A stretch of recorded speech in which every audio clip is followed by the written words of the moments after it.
Buat kalian penyuka cerita-cerita horor, tunggu sebentar, jangan kemana-mana. Mimin mau bilang sesuatu pada kalian. Pilihan kalian sudah benar, nongkrong di channel spesial horor ini. Karena video cerita horornya banyak, dan teman yang menemani merinding pun banyak.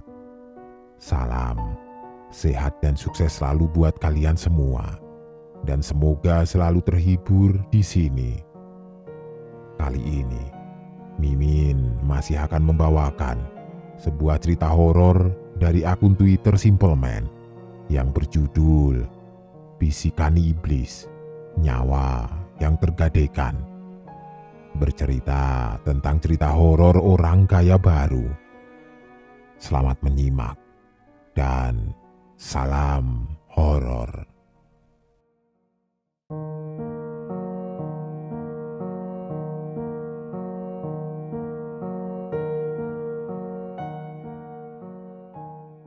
Malam ini aku mau bercerita sebuah cerita nyata yang pernah diceritakan oleh salah satu temanku waktu SMP. Sebuah cerita yang membuat bulu kuduku selalu merinding tiap mendengar detail dari sebuah peristiwa yang lebih dari sebuah teror. Sebuah cerita yang akan membuatku berpikir ulang dari apa arti sebuah kematian yang sebenarnya. Sebuah cerita tentang sebuah keluarga yang terikat dengan sebuah takdir yang akan membawa mereka dalam satu bencana yang disebut sirep dunyoto, hidup namun mati. Di sini aku akan menceritakan semuanya dari sudut pandang Andi, teman SMP-ku yang pernah menjadi saksi peristiwa ini. Berlatarkan tahun awal 2000-an. Cerita ini terjadi di sebuah kabupaten di Jawa Timur yang tidak bisa aku katakan di mana tempatnya berada. Dan disinilah semuanya kita mulai. Di, ini rumahnya siapa? Kok besar sekali? Tanya temanku Randu. Seperti biasa, setiap minggu pagi adalah waktu yang tepat bagiku untuk bersepeda keliling kampung. Dan pagi ini menjadi lebih spesial ketika teman baikku di SMP, Randu dan Riven, datang jauh dari kota untuk bisa berlibur dan menginap di kampungku. Sebenarnya, alasan temanku menginap bukan untuk sekedar menginap dan mengenal rumah dan kampungku, namun untuk melihat saksi bisu dari peristiwa yang tempo hari aku ceritakan ke mereka. Sebuah cerita yang akan berhubungan dengan rumah besar di depanku ini. Ini rumah yang aku ceritakan kemarin, kataku sembari menatap jauh jendela-jendela serta pintu yang sudah rusak tergerus zaman. Peristiwa ini sendiri sudah terjadi sekitar 4 tahun yang lalu dan sampai saat ini rumah ini tidak terurus. Seolah menyimpan semua kengerian itu sendiri di atas tanah ini. Aku sendiri selalu merinding tiap melewati jalanan ini, terlebih bila melihat rumah besar ini dengan pagar berkaratnya, rumput liar di halamannya, dan terlebih setiap melihat ke jendela-jendela yang kacanya sudah pecah di sana-sini. Aku merasa di dalamnya seperti ada yang sedang mengamatiku dari sana. Apapun itu, aku merinding. Oh, ini toh, boleh masuk nggak nih? Iya, aku menatap Randu yang baru saja turun dari sepedanya. Sementara Riven masih menimbang apakah dia mau senekat itu. Apalagi bila tahu sejarah rumah ini. Suara berderit dari pagar besi yang berkarat terbuka. Ketika Randu sudah masuk dan memasuki halaman rumah yang dipenuhi rumput liar dengan tumbuhan putri malu di sana sini, di mana durinya harus dihindari. Seolah aku tahu kelakuan temanku Randu, yang memang sudah penasaran sejak awal aku ceritakan cerita ini. Maka aku pun terpaksa mengikuti. Riven pun mau tidak mau juga harus ikut. Setelah susah payah melewati semak belukar dan rerumputan yang tingginya hampir sedengkul, akhirnya kami sampai di teras rumahnya. Keramiknya masih tampak bagus meski dipenuhi debu dan dedaunan yang entah tertiup angin dari pohon yang mana yang ada di sekitar sini. "Bisa dibuka tidak ini?" kata Randu. "Jangan," kataku khawatir. Aku sudah membuat perjanjian sebelumnya bahwa kami seharusnya hanya melihat dari pagar luar rumah. Namun realitanya malah kita masuk sampai di teras dasar.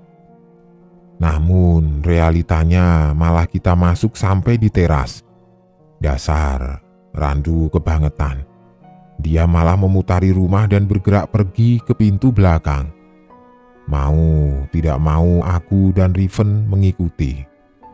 Di samping rumah ada tanah lapang yang juga dipenuhi rerumputan liar. Banyak pohon di sana, mulai dari mangga hingga rambutan.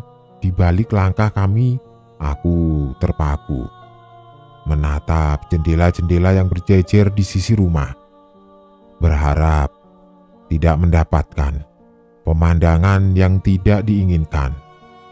Syukurlah kami sampai di pintu. Di samping rumah ada tanah lapang yang juga dipenuhi rerumputan liar. Banyak pohon di sana, mulai dari mangga hingga rambutan.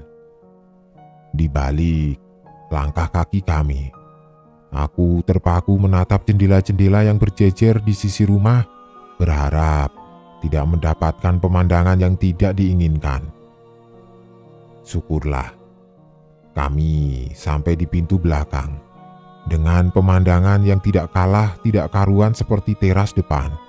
Bau amis dan pesing tercium di sana sini. Beberapa kali aku menahan penciuman hidungku. Di lain hal, Riven hanya diam memandang ke sana kemari, nyalinya menciut. Manakala dia melihat ke arah ayunan besi yang tidak kalah berkarat dibandingkan pagar rumah depan. "Itukah ayunan yang kamu ceritakan itu?" Randu pun menatap ayunan itu. Kami bertiga tampak tegang, karena aku pernah mendengar bahwa setiap malam hari ayunan itu selalu berayun sendiri, meninggalkan suara berdencit dari besi yang sudah lama tidak dilumasi. Namun hari ini tampaknya semua baik-baik saja.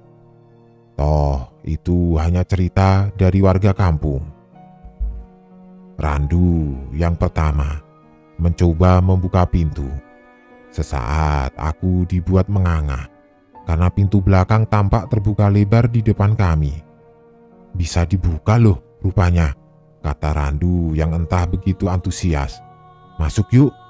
Aku berpikir, mungkin benar kata beberapa pemuda kampungku. Banyak yang bilang semenjak kosong rumah ini digunakan anak-anak nakal menenggak minuman keras.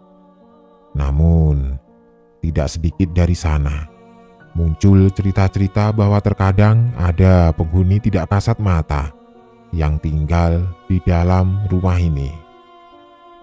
Aku terdiam lama sampai Randu menarik tanganku sementara Riven mulai berjalan mengikuti. Hawanya benar-benar berbeda dari rumah kebanyakan. Mungkin karena sudah lama tidak berpenghuni, pikirku. Hal yang pertama aku rasakan saat melihat bagian dalam rumah adalah dingin. Randu yang memimpin. Aku melihat di tembok kiri kanan, penuh dengan coretan vandalisme. Kadang aku miris melihatnya, namun bila aku lihat lagi coretan itu, aku rasa ini berhubungan dengan cerita masa lalu rumah ini. Terlebih saat aku tertuju pada sebuah kalimat yang membekukan tubuhku. Tulisan itu dicoret dengan cat warna merah besar. Sebuah tulisan yang akan membuat siapapun yang masuk tertuju membacanya. Keluarga iblis. Gelap, pesing, dan dingin. Semuanya begitu terasa. Terlebih saat kita masuk lebih dalam lagi ke rumah itu.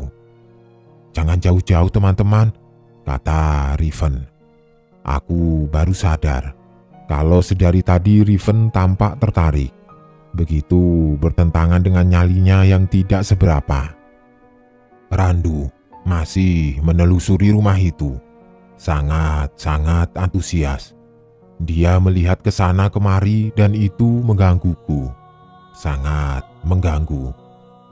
Sepertinya aku tahu apa yang dia coba cari. Dan rupanya dia sudah menemukannya. Sebuah tangga ke lantai 2 rumah ini. "Ayo, cari kamarnya Mbak Dia." Aku merinding tiba-tiba ketika Randu menyebut nama itu. Seolah ada angin dingin berhembus di belakangku. "Hus, jangan ngomong sembarangan kamu ya," kataku menekan. Randu tampak paham ucapanku dan dia menyesal. Namun tidak beberapa lama dia kembali menjadi Randu yang super penasaran. Akhirnya kami pun naik ke lantai 2. Di lantai 2, kondisinya tidak banyak berubah dari lantai 1. Perabotan rusak di sana-sini dan semakin banyak tulisan yang tidak mengenakkan ketika dibaca. Randu masih menelusuri kamar per kamar, membuat aku tahu dari mana saja pemandangan jendela ini tertuju ke arah luar. Ketika asik melihat-lihat bagian kamar per kamar, aku berhenti di salah satu kamar, sebuah kamar yang tidak asing di mataku. Aku mendekati jendela dan langsung bisa melihat pemandangan di luar. Ada sepeda kami bertiga terparkir di depan gerbang besi itu. Sontak otakku memutar ulang sebuah pengalamanku selama ini ketika melewati rumah ini.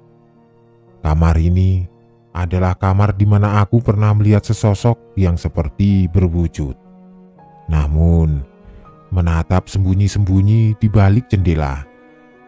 Seketika itu juga leherku merasakannya. Kamar ini suasananya lain dari kamar lainnya. Dan ketika aku berbalik mau meninggalkan kamar ini, aku terkejut dengan kehadiran Riven yang menatapku tampak tenang. "Ini kamarnya Kak Dia sepertinya." Aku menatap Riven, menyipitkan mata seolah mendengar ucapan menduga-duga. Namun, aku seolah setuju dengan ucapannya. "Berasa tidak?" kata Riven lagi. Tangannya menyentuh dinding kamar. "Kerasa apa?" "Anaknya masih tinggal di sini loh." Di tengah perbincanganku dan Riven, aku merasa perasaanku semakin tidak nyaman. Pembahasan ini membuat aku dibuat semakin takut, dan parahnya yang membuat aku lebih takut adalah bagaimana orang yang bahkan tidak tahu seluk-beluk tempat ini justru seakan-akan akan lebih tahu dariku yang tinggal di lingkungan ini. Lamunanku buyar waktu aku mendengar suara langkah kaki berlari sangat keras dan diikuti suara Randu berteriak. Sontak aku ikut lari dan mencari tahu apa yang terjadi. Bertemulah aku dengan Randu yang tengah menuruni anak tangga. berlari dengan wajah panik sekali. "Kenapa? Ayo, sudah, keluar lagi. Tempat ini tidak aman." Kami berdua berlari keluar dari pintu belakang, menyusuri rumput liar halaman rumah dan akhirnya keluar dari pagar. Di sana aku terdiam saat melihat Riven sudah berdiri di sana menunggu di atas sepeda. Aduh, sialan. Masa aku ditinggal sendirian di sini? Aku tertegun mendengar ucapan Riven untuk sementara. Sebelum aku melihat rumah itu lagi dari jauh. "Lah, kenapa kamu lari seperti itu?" kataku berusaha mengalihkan perhatian menatap Randu. Di kamar paling ujung ada jelangkungnya." Pagi itu kami meninggalkan rumah itu dengan berbagai teka-teki. Dimulai dari sosok yang menyerupai Riven sampai jelangkung di kamar ujung. Apapun itu, sekarang aku tahu di mana kamar Sa'diyah berada.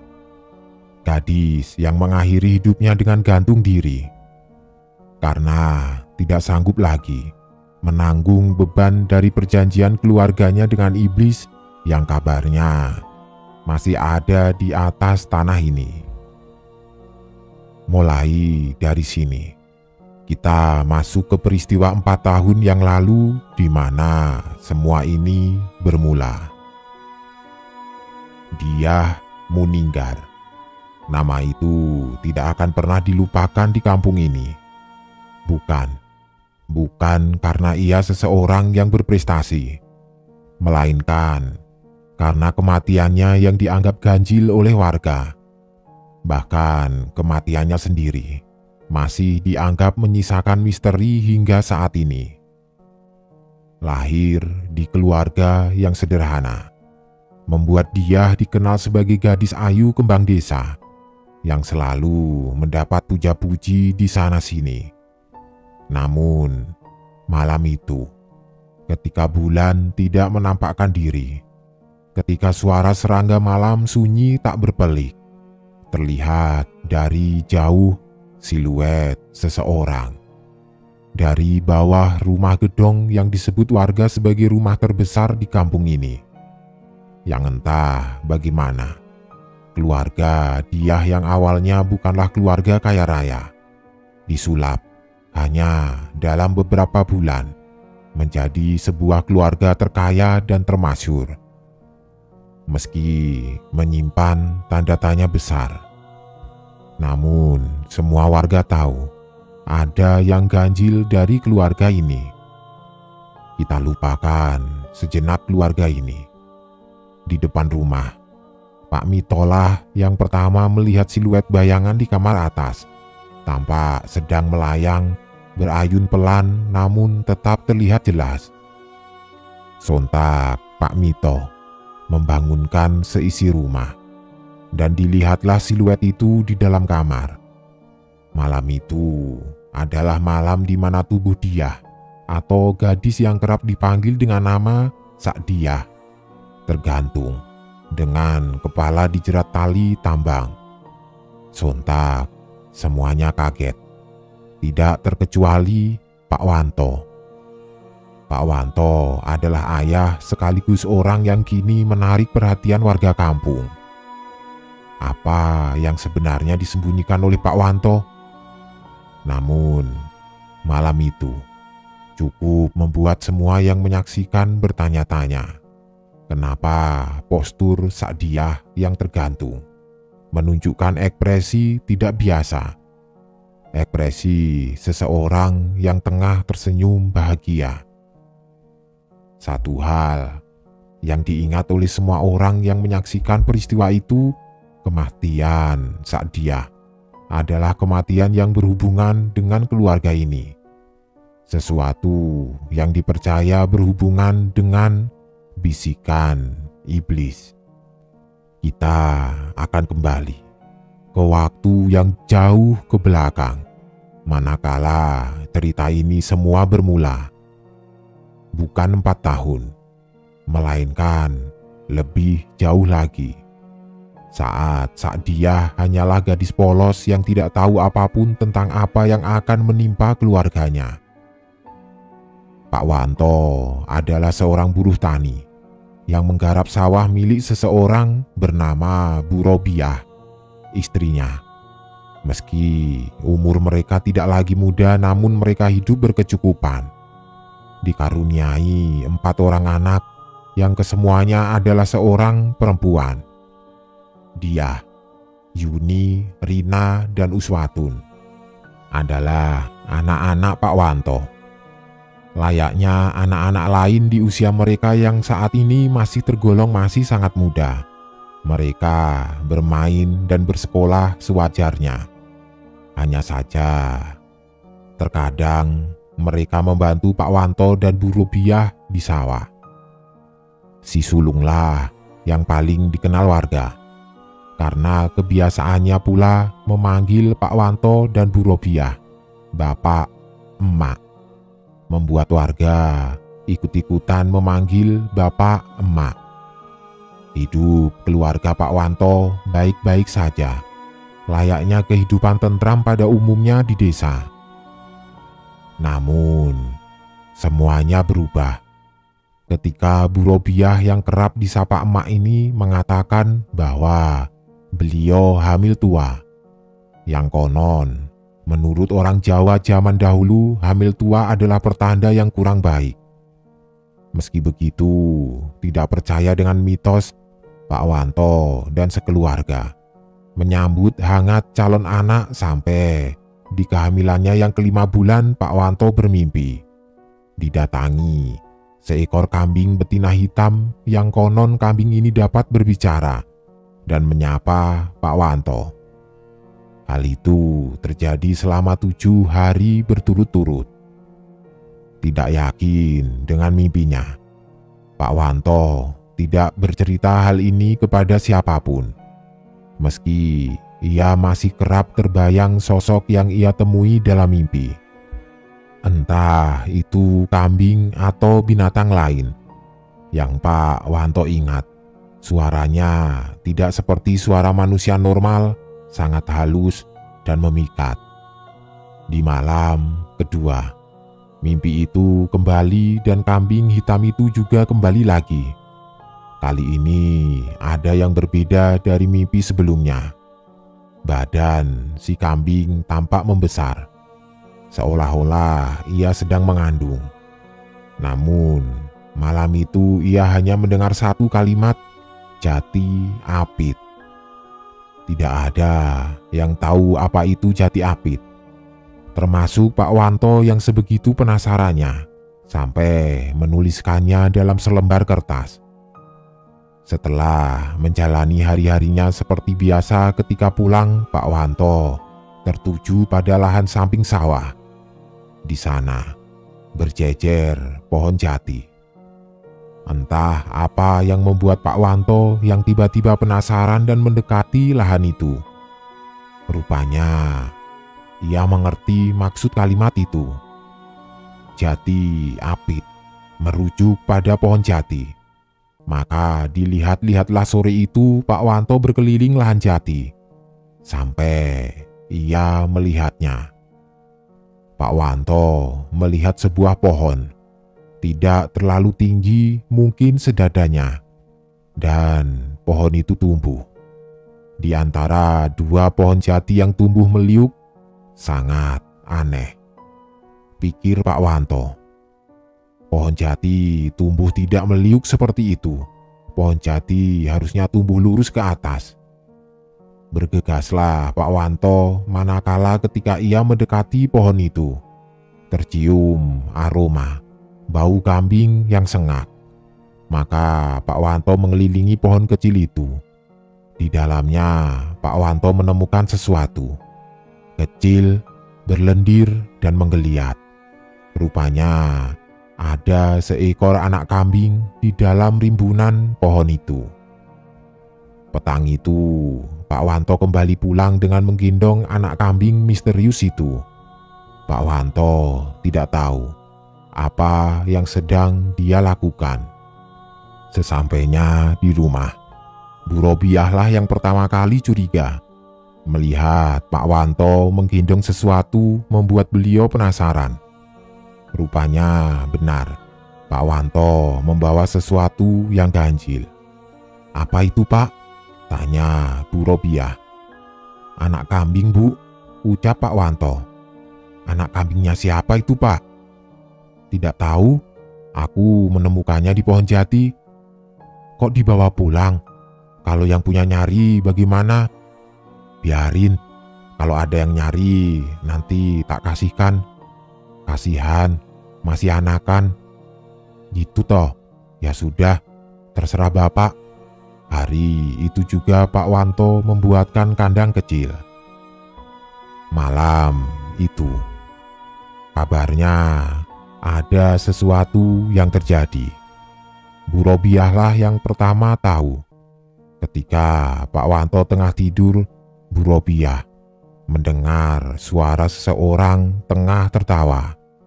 Suaranya menyerupai anaknya yang paling bungsu, Uswatun.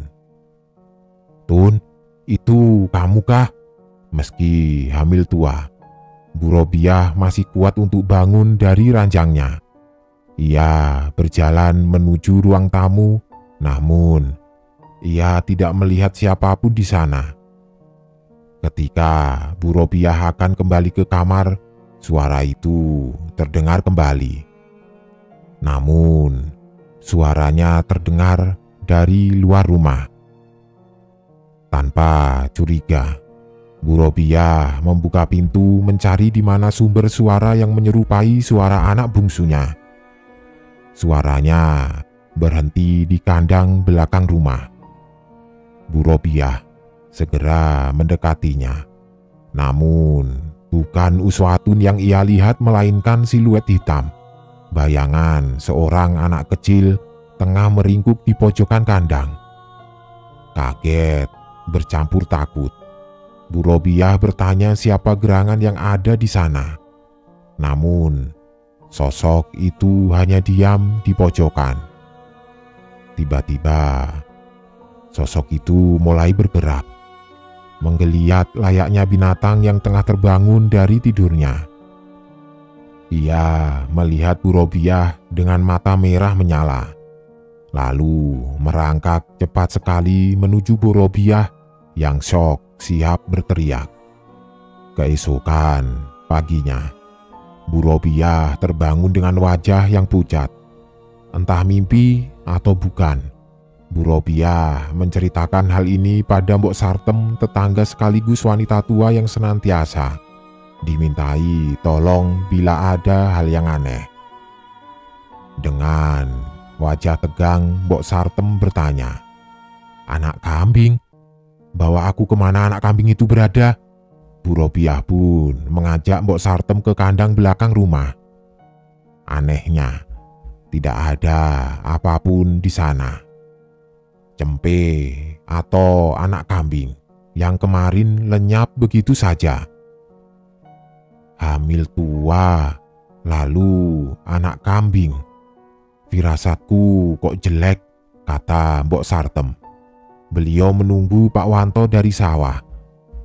Tepat ketika Pak Wanto sudah tiba, Mbok Sartem langsung bertanya, "Ceritakan, bagaimana kamu kok bisa menemukan anak kambing itu?" Pak Wanto tidak paham apa yang terjadi. Namun, ia tahu Mbok Sartem mungkin diberitahu oleh Bu Robiah. Maka Pak Wanto pun bercerita, namun ia belum menceritakan mimpinya. Ia hanya bercerita bahwa ia menemukan anak kambing saja. Diberitahulah bila anak kambing itu hilang dan membuat Pak Wanto kebingungan. Maka jam berganti menjadi hari, hari berganti menjadi bulan. Pak Wanto masih tidak tahu apa yang tengah mengintai keluarganya. Sampai tibalah masa persalinan Bu Robiah yang dibantu oleh Mbok Sartem dan Safi. Safi adalah dukun beranak di kampung itu. Ada hal yang Safi ceritakan. Sebelum beliau masuk ke rumah Pak Wanto, di sepanjang jalan ia mendengar suara kambing mengembik. Anehnya, dia tidak melihat satu kambing pun di sana-sini. Hal itu membuat Safi sedikit merinding. Safi sudah mempersiapkan semuanya untuk lahiran anak kelima Pak Wanto, dibantu Mbok Sartem. Bu Robiah sudah berbaring tepat ketika baju Bu Robiah diangkat oleh Mbak Safi. Maka saat itulah Mbak Safi tidak bisa bicara banyak. Perut Bu Robiah menghitam, sangat hitam, dan itu ganjil. Bahkan menurut Safi ini kali pertama ia melihat hal seperti ini. Namun bukan kali pertama ia mendengar hal ini. Dulu Safi pernah diceritakan oleh buyut beliau. Salah satu hal mengerikan yang terjadi adalah ketika melihat wungkuk ireng.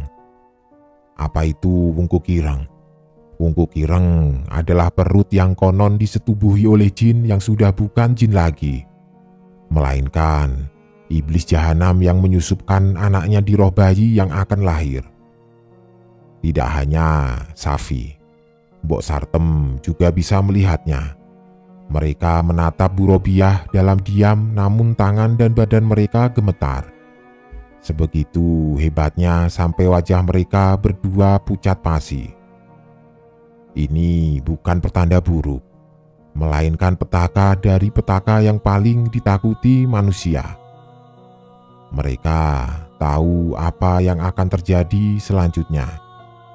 Namun mereka tidak bisa menebak apa yang sedang dan akan menimpa mereka.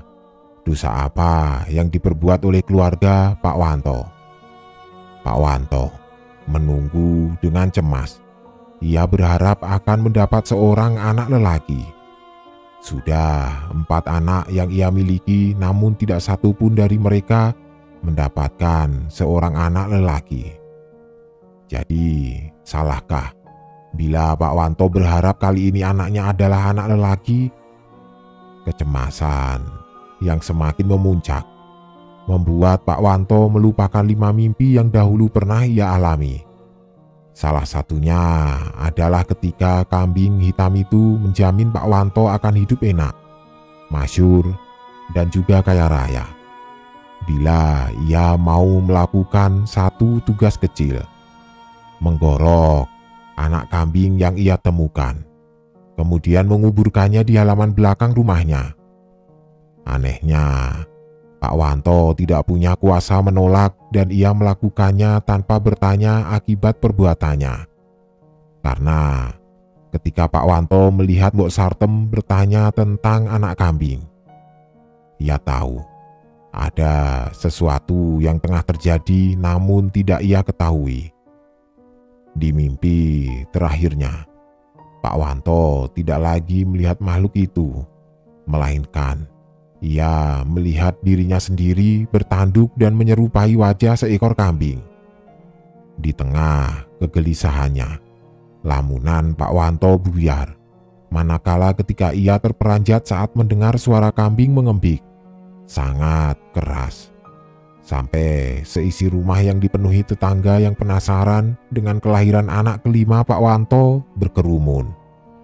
Di desa-desa Jawa Timur memang hal biasa ketika tetangga berkumpul untuk melihat dan menyaksikan persalinan sebuah keluarga, guna menyemangati dan memberi selamat. Namun tidak pada hari itu. Semua orang tampak bingung, di mana seharusnya yang mereka dengar adalah tangisan bayi berubah menjadi suara kambing mengembik. Masih dalam suasana kebingungan, Pak Wanto terkejut. Begitu saja saat Mbah Safi berteriak memanggil namanya. Tepat ketika pintu terbuka dan Pak Wanto masuk, ia melihat istrinya Bu Robiah lemas, dengan mata merah karena menangis. Bingung menyelimuti wajah Pak Wanto. Mbah Safi dan Mbok Sartem menatapnya nanar penuh simpati. karena mereka menatap ke satu titik di mana dibalut kain putih dengan darah merah segar yang membasahi ranjang. Ada sesuatu yang hitam. Besarnya tidak lebih dari tangan menelungkup. Itu adalah bayi mungil. Hanya saja bentuknya tidak menyerupai manusia sedikit pun. Kulitnya berkeriput hitam dengan bola mata menonjol keluar meski matanya terpejam. Dan hidungnya pesek dengan bibir panjang setelinga. Di kepalanya ada tanduk kecil dan beraroma busuk. Pak Wanto masih tidak mengerti sampai Mbok Sartem mengatakannya. "Anakmu sudah meninggal toh?"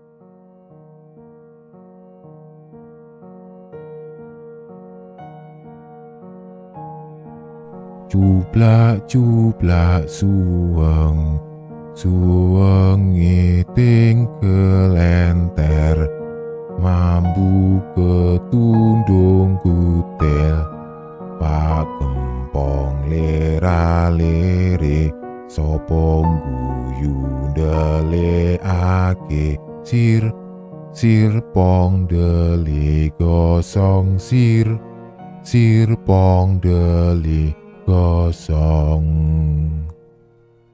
Sa'diyah memilih mengaji manakala tiga adiknya sedang bermain cublak-cublak suweng, yang memang permainan kesukaan adik-adiknya. Ia bisa mendengar suara riang dan tawa mereka dari teras rumah ketika memainkan itu. Di tengah ia membaca rentetan huruf Arab di depannya. Tiba-tiba perasaan Sa'diyah mendadak menjadi tidak enak, dan saat itu juga ia tidak lagi mendengar suara adik-adiknya. Penasaran, dia mengintip. Kamar Sa'diyah tepat berada di samping teras, sehingga ia hanya perlu berjinjit untuk bisa melihat apa yang menyebabkan adik-adiknya berhenti bermain. Rupanya, ketiga adiknya masih di sana, berdiri memutar, namun anehnya, mereka hanya diam, seolah-olah bagai patung tidak bergerak. Bingung, Sa'diyah pun keluar untuk melihat apa yang sebenarnya terjadi. "Dek, kalian ngapain diem-dieman di situ?" Bukan jawaban yang ia dapat, melainkan kesunyian yang menghantam Sa'diyah di mana hari mulai petang. Sa'diyah hanya ingat, saat itu tidak ada apapun yang bisa ia rasakan. Semuanya seolah-olah sepakat untuk diam, bahkan angin pun tidak berhembus. Mendekatlah Sa'diyah ke arah adik-adiknya. Namun belum beberapa meter Sa'diyah dibuat diam tercengang, manakala dia melihat sosok jauh, siluet hitam yang rupanya sedari tadi memperhatikan yang luput oleh mata Sa'diyah. Kini menjadi fokusnya hanya mengandalkan cahaya rembulan. Sa'diyah melihat siluet hitam itu yang tidak lebih tinggi darinya. Dengan cemas dan takut, Sa'diyah memaksakan kakinya mendekati adiknya, sembari tetap memperhatikan sosok siluet hitam yang hanya memperhatikan. Sa'diyah mulai mengetahui apa itu. Rupanya siluet hitam yang sedari tadi memperhatikannya adalah seekor kambing hitam.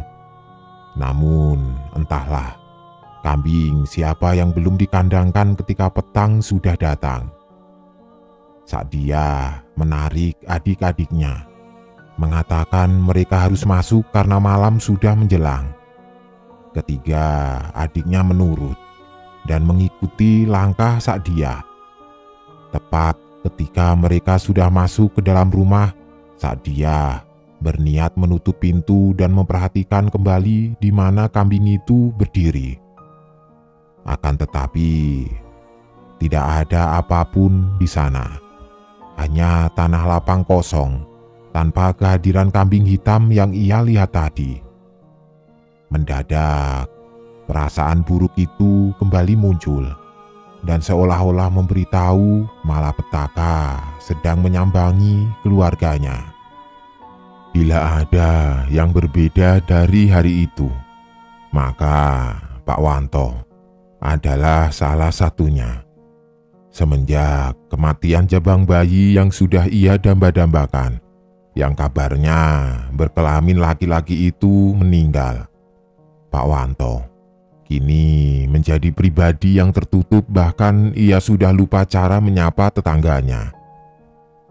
Mbok Sartem dan Mbah Safi sepakat, apa yang mereka lihat hari itu tidak akan pernah mereka ceritakan kepada siapapun.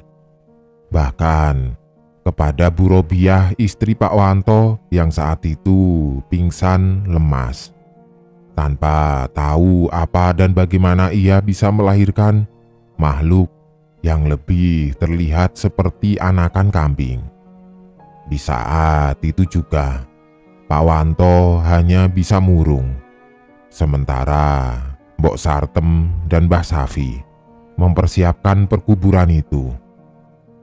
Disinilah letak keanehan yang kini menjadi buah bibir pembicaraan tetangga. Hal itu adalah ketika jabang bayi itu digendong Mbok Sartem, kain yang digunakan hitam. Banyak warga yang kebingungan dan bertanya-tanya dalam hati, kenapa kain yang digunakan untuk perkuburan bayi ini berwarna hitam legam, bukan putih bersih seperti mayit yang lain. Kejadian yang sebenarnya terjadi adalah ketika bayi itu dikafani oleh Mbah Safi, tidak ada yang lebih tersentak dan kaget. Karena saat kain putih dibalutkan pada tubuh kecil jabang bayi, tiba-tiba kain itu menghitam. Seolah-olah ada hal-hal di luar nalar sedang bermain di sini. Tidak henti-hentinya, Mbah Safi beristighfar sembari gemetar. Ia memberanikan diri menggendongnya dan memberikannya kepada Mbah Sartem. Pak Wanto lebih banyak diam. Bahkan ketika si bayi sudah dikuburkan, ia masih diam. Seakan-akan ia tahu apakah ada hubungannya dengan anak kambing itu. Malam harinya, Pak Wanto kembali bermimpi untuk kesekian kalinya. Namun di mimpinya yang ini, Pak Wanto terjebak di sebuah tempat lapang yang diselimuti kegelapan total. Tidak ada apapun di sana. Sampai terdengar suara mengembik, maka ditataplah seekor kambing di hadapannya. Di hadapan kambing itu ada jabang bayi kecil. Kulitnya masih kemerahan dan Pak Wanto menatapnya bingung. "Ini anakmu," kata kambing itu. Dengan perasaan gugup Pak Wanto mengangkat tubuh kecil itu. Suara tangis mengoek dari jabang bayi membuat Pak Wanto luluh. Lalu perlahan jabang bayi kecil itu mulai berubah. Kulitnya yang kemerahan menjadi hitam dengan bola mata menggelembung. Bibirnya yang kecil mungil membengkak sampai mewujudkan diri bahwa jabang bayi itu adalah anak kambing yang ia gorok tempo hari. "Tidak, tidak," teriak Pak Wanto, menepis bahwa jabang bayi itu bukanlah anaknya. Manusia, apa kamu tahu siapa yang sudah mencabut ajal anakmu?" Pak Wanto bingung. Kambing itu terus berbicara dengan suara yang menggelegar. Tunggu besok. Bila ada yang meninggal, itu adalah pembalasanku untuk mendiang anakmu. Keesokan harinya, Pak Wanto bekerja seperti biasanya. Meski hari-harinya jauh lebih kelabu dibandingkan hari kemarin. Ketika Pak Wanto sedang membabat rumput di lahan yang ia garap, terdengar seseorang mendekatinya sembari berujar dengan nada tergopoh-gopoh. Pak Wanto, mohon maaf. Bapak sudah dengar. Dengar apa? Mbok Sartem, tetangga sampean baru saja meninggal. Kaget, Pak Wanto teringat dengan kambing di dalam mimpinya. Hingga Pak Wanto berujar, "Karma." Desas-desus tersebar. Kabarnya meninggalnya Mbok Sartem ganjil.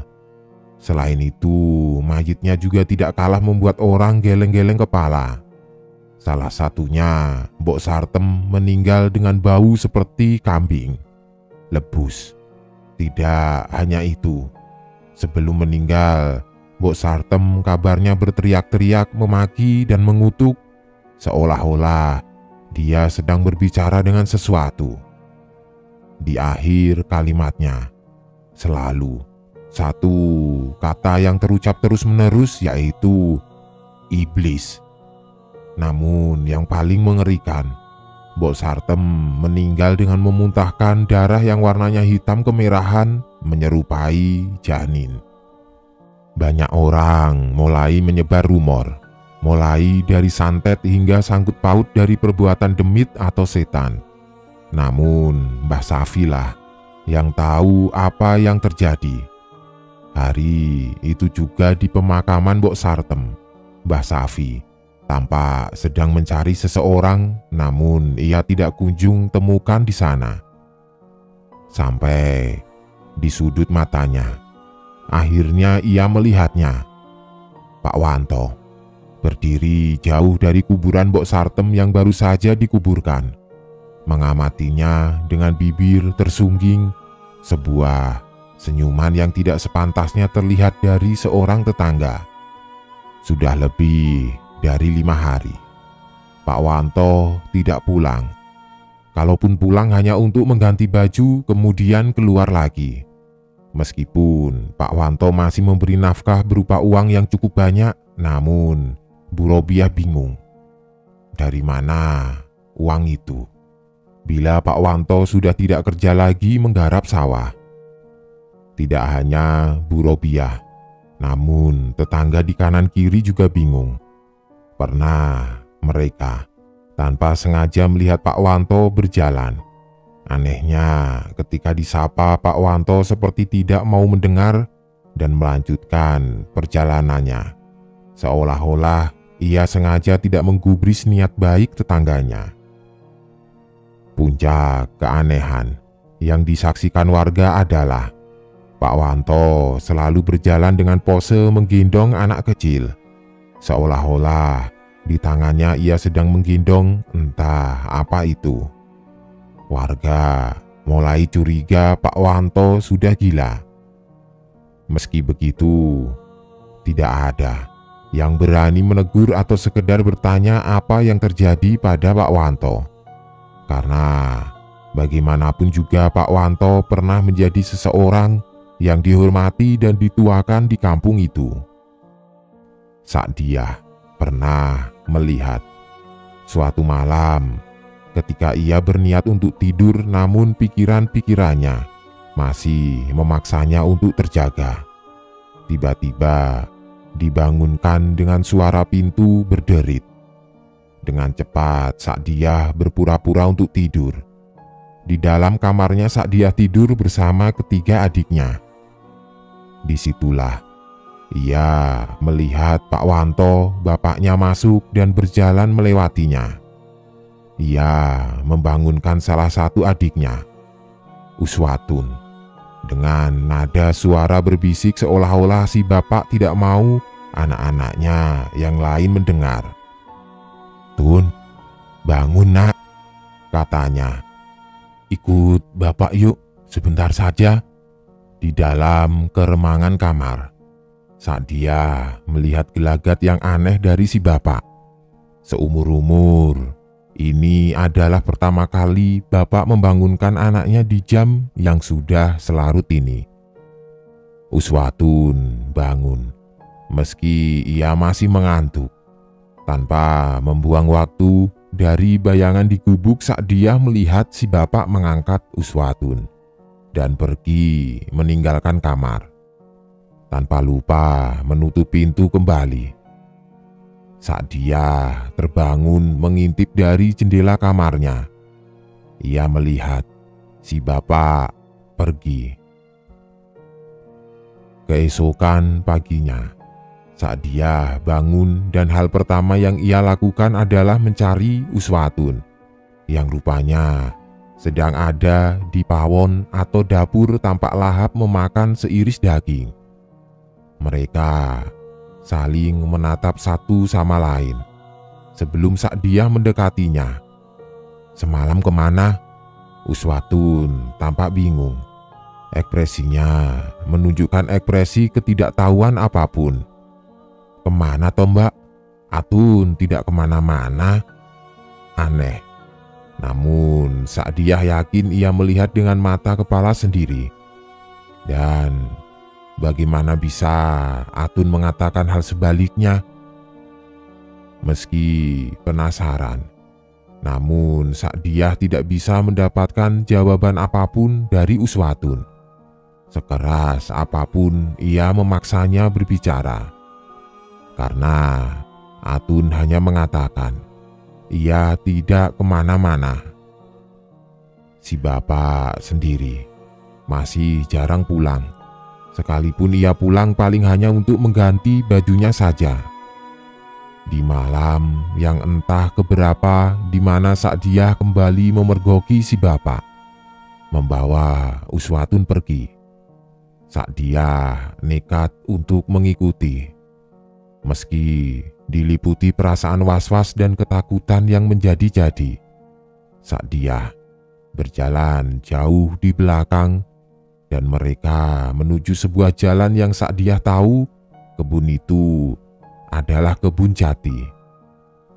Apa yang dilakukan bapak dan Uswatun di tengah malam seperti ini, terlebih di sebuah kebun jati yang Sa'diyah tahu adalah salah satu tempat yang jarang didatangi oleh siapapun. Dinginnya malam tidak menghentikan rasa penasaran Sa'diyah sampai ia melihatnya. Sa'diyah melihat Uswatun di depan sebuah pohon rimbun. Pohonnya sendiri tidak lebih tinggi dari dirinya. Namun di depan pohon itu ada luyak berisi bunga dan sesaji lengkap dengan jarum dupa di atasnya. Uswatun kemudian melahap isi luyah itu dengan tangan kosong. Si bapak hanya duduk menyaksikan anak bungsunya melahap habis apa yang ada di depannya, termasuk bebungaan dan kopi hitam itu. Jantung Sa'diyah berdegup kencang tidak karuan sebelum terdengar suara mengembik di belakangnya. Sa'diyah terdiam, kaku, lalu jatuh pingsan. Sa'diyah terbangun dengan kondisi demam tinggi, namun ia masih mengingat jelas apa yang ia lihat. Pak Wanto duduk di sampingnya, menatapnya dingin, namun tidak sepatah pun kata keluar dari mulutnya. Apakah ini cara bapak membungkam mulut Sa'diyah agar tidak menceritakan pada siapapun? Berbeda dengan bapak yang lebih banyak diam, Uswatun tampak sedang bermain dengan dua kakaknya Yuni dan Rina. Seperti biasanya, seperti tidak ada yang terjadi kepadanya. Namun semenjak itu, hanya Uswatun yang memandang Sa'diyah dengan tatapan penuh kebencian. Selebihnya, ia tahu Uswatun bukan lagi seperti adik bungsunya lagi. Mbak, Seseorang menggoyang tubuh Sa'diyah. Sebelum ia menyadari siapa yang membangunkan dirinya, ia melihat Rina. Wajahnya panik. "Ada apa, Rin?" tanya dia ikut panik. "Atun tidak ada di tempatnya." Dia melirik tempat di mana Atun biasanya tidur, kosong. Sempat terdiam beberapa saat, karena entah bagaimana menjelaskan kepada Rina. Dia tahu di mana Atun berada. Masalahnya, sejak kejadian itu dia tahu dirinya seperti selalu diawasi. Entah oleh siapa, namun perasaan itu membuatnya terus khawatir. Dengan berusaha tetap tenang, meski ketakutan meliputi perasaan dia, ia beranjak dari tempat tidurnya melangkah keluar kamar. Ia hanya mengatakan, mungkin Atun ada di kamar orang tuanya. Karena ini bukan kali pertama si bungsu pergi dan berpindah ke kamar orang tuanya. Dia menutup pintu kamarnya yang terbuat dari triplek tipis.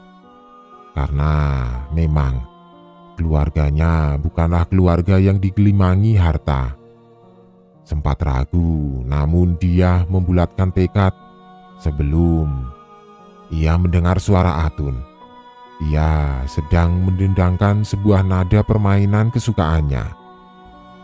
"Cublak cublak suweng, suweng ngiting kelenter, mambu ketundung kutel, Pak Gempong lera lere sopong guyu, delik ake sir, sirpong delik gosong sir, sirpong delik gosong."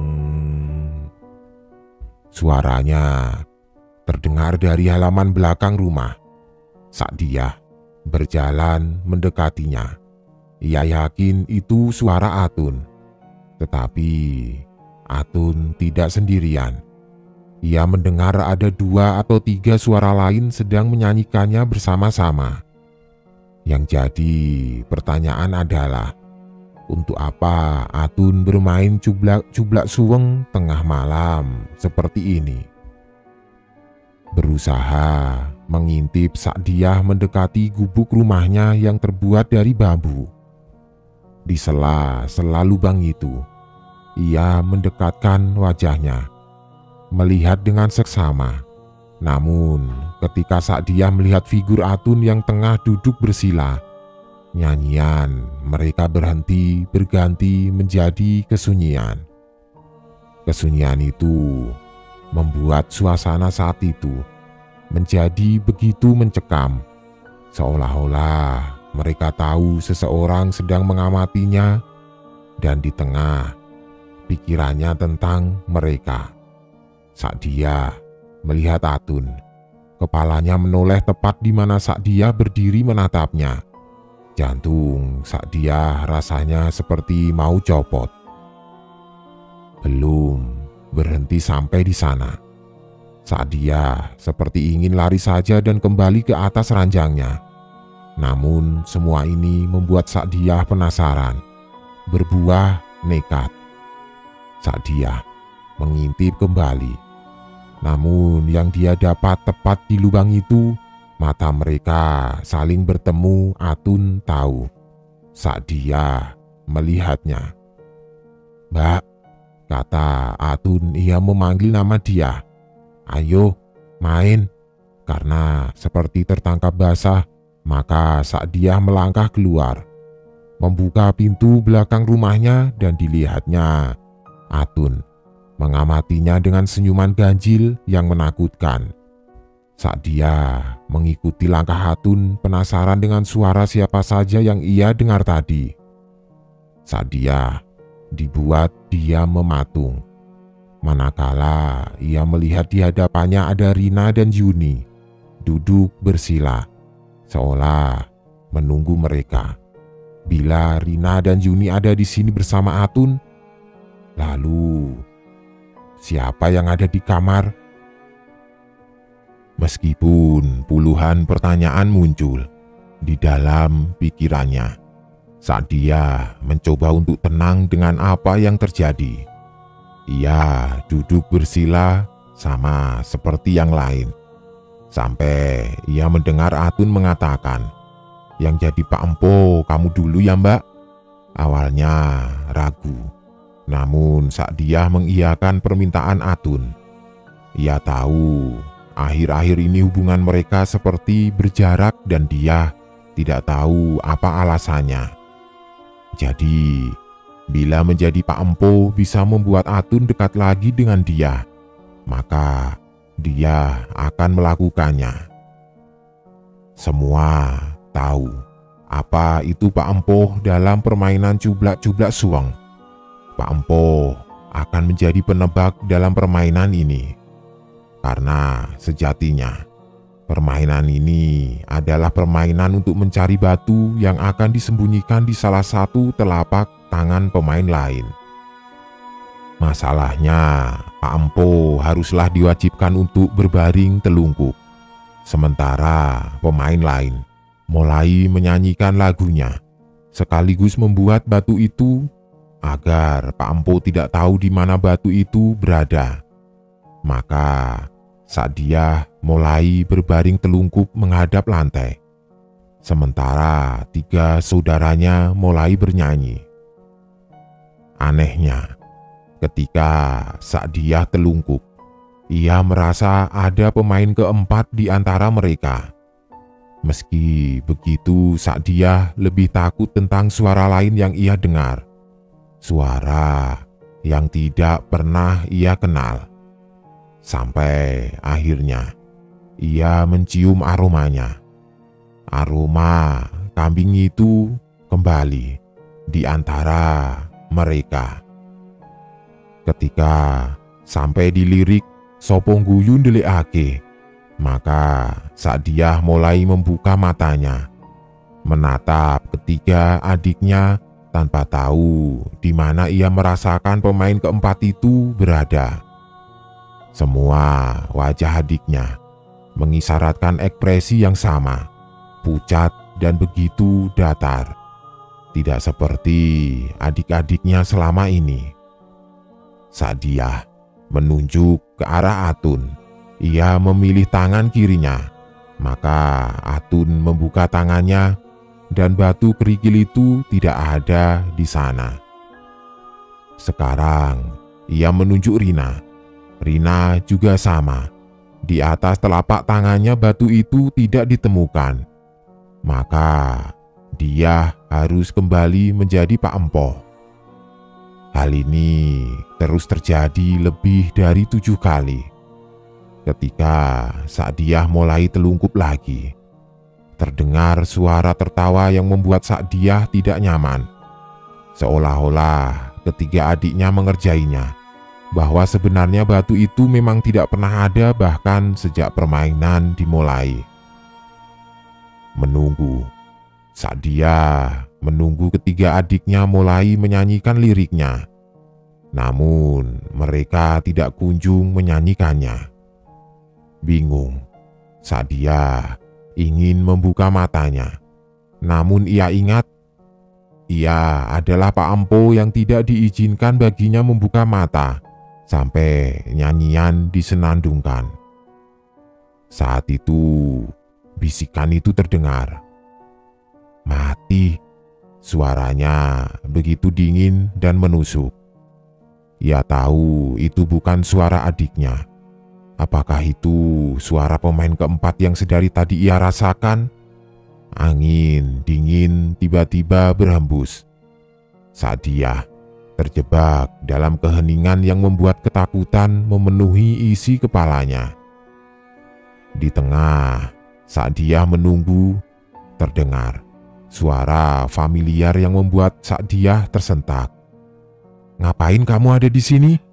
Saat dia melihat Ibu Robiah menatapnya dengan tatapan tajam. Tidak hanya Bu Robiah yang membuat saat dia kaget. Rupanya ketiga adiknya tidak ada di sana. Jadi sedari tadi berarti saat dia hanya sendirian di sini? Meski amarah Bu Robiah meluap-luap saat dia hanya diam, tidak terfikirkan untuknya menceritakan semuanya. Dan ketika dia masuk kamar, ia melihat ketiga adiknya tertidur lelap, termasuk Atun yang sedari tadi tampaknya tidak pernah terbangun dari ranjangnya. Hanya saja aroma kambing itu belum juga hilang dari penciuman di hidungnya.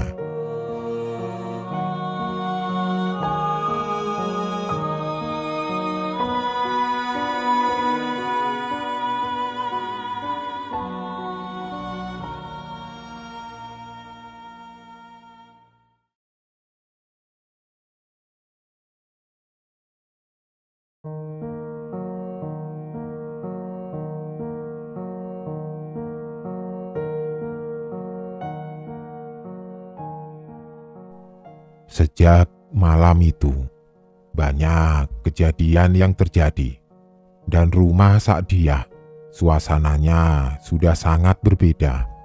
Namun, ada satu hal yang dia ingat.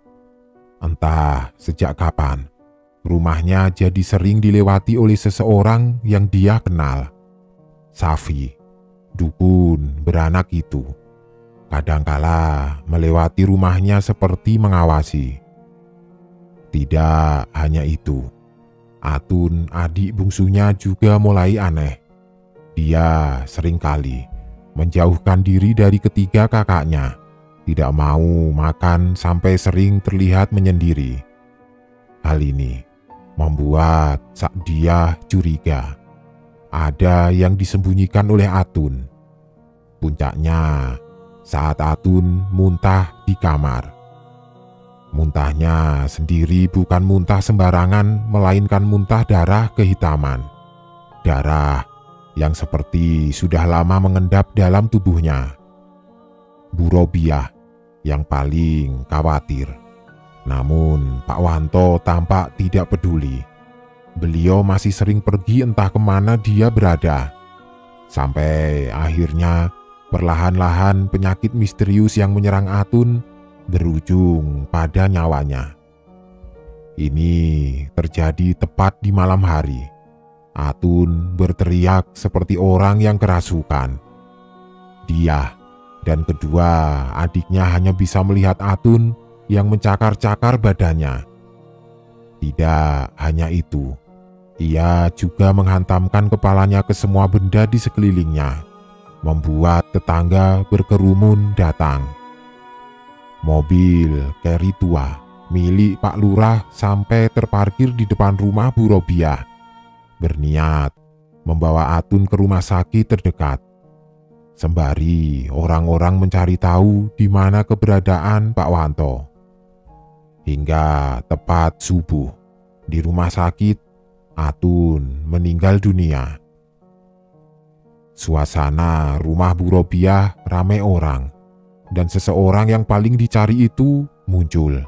Pak Wanto pulang dengan mata merah mengawasi. Semua warga tampak geram dengan apa yang Pak Wanto lakukan. Entah apa itu.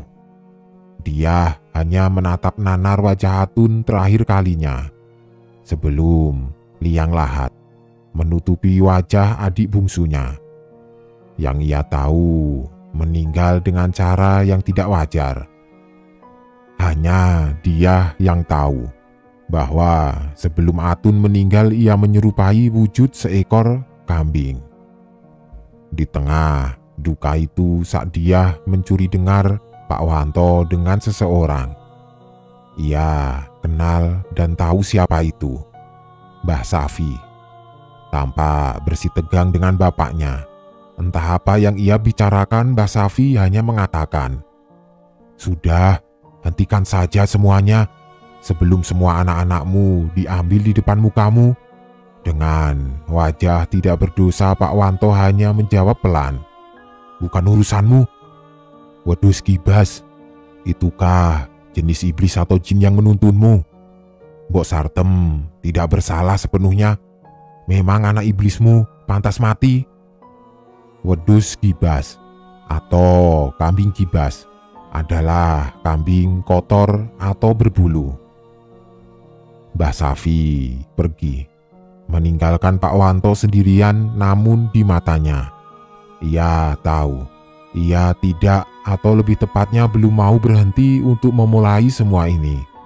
Iblis masih berbisik di telinganya. Kematian Atun banyak menimbulkan pertanyaan. Selain hal itu, banyak warga yang juga melihat gelagat aneh pada Pak Wanto. Namun, tidak ada yang berani menegur, apalagi bertanya apa yang sedang Pak Wanto lakukan. Lamban namun pasti, rumor keluarga Pak Wanto menyebar bagai penyakit. Namun, satu hal yang diingat temanku, Pak Wanto yang dikenal warga bermata pencaharian sebagai buruh tani, tiba-tiba menjelma menjadi orang yang kaya raya. Tidak ada yang tahu dari mana dia mendapatkan sumber kekayaan itu. Sebegitu kayanya sampai mampu membeli tanah luas. Tanah yang ia beli adalah tanah di mana kebun jati itu berdiri. Dibangunlah rumah besar dengan 2 lantai, lengkap dengan semua tetek bengek menyerupai orang kaya baru. Sampai sini, masih tidak ada yang berani mempertanyakan dari mana sumber kekayaan itu. Mulai banyak orang membicarakan tentang pesugihan, bersekutu dengan setan, atau melakukan tindakan ilegal. Akan tetapi, tidak ada yang bisa membuktikan ucapan itu. Satu hal yang membuat warga semakin curiga. Setiap hari di depan rumahnya terparkir mobil mewah berbagai merek. Mobil-mobil itu berjejer di depan rumah Pak Wanto. Sampai-sampai seperti melihat pemandangan hajatan anak presiden. Tidak hanya itu, kampung ini jadi ramai oleh wajah-wajah baru yang selalu berseliweran di depan rumah Pak Wanto. Di sini, warga mulai resah dan mulai mencari tahu. Selidik demi selidik, rupanya entah sejak kapan Pak Wanto menjadi tabib yang dapat menyembuhkan berbagai penyakit dengan cara memindahkan penyakitnya ke tubuh binatang. Binatang itu adalah seekor kambing.